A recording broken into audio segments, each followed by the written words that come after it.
Kung walang puwersa ang makina, huwag papalitan agad ng clutch lining, ipa-adjust mo ito sa mekaniko mo para balik lakas ang hatak at makatipid ka pa. At sa pag-adjust, ganito gawin. After maluwagan ang nut, itong bolt na flat screw ay ikotin pakaliwa hanggang tumigil at ibalik ng kalahating ikot at higpitan. Kung ganito na rin kausok ang motor mo, hindi na kailangang baklasin ang makina. Gawin mo lang ang compression restart. Una, kumuha lang ng malinis na langis at haluan ng kunting gasolina gaya sa ginawa ko. Pagkatapos ibuhos sa butas ng may spark plug at takpan ng finger at i-kickstart hanggang pumuputok-putok. At dapat 3 beses buhosan at i-kick ng paulit-ulit.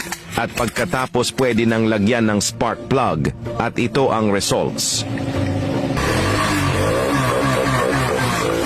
May clearance sa may sprocket, kaya madaling masira ang roller ng kadena at mapudpud ang ngipin ng sprocket. Dahil dito yan sa rubber hub ng motor mo, maluwag na at ganito gawin. Kumuha lang ng lumang tube at gupitin. Gaya nito, pagkatapos ilagay sa ilalim ang mga pinutol na rubber at sa ibabaw soksokan na din at basahin ng langis para madaling pumasok ang flange hub dahil masikip na. Mahilig sa karira pero mahina umarangkada ang motor.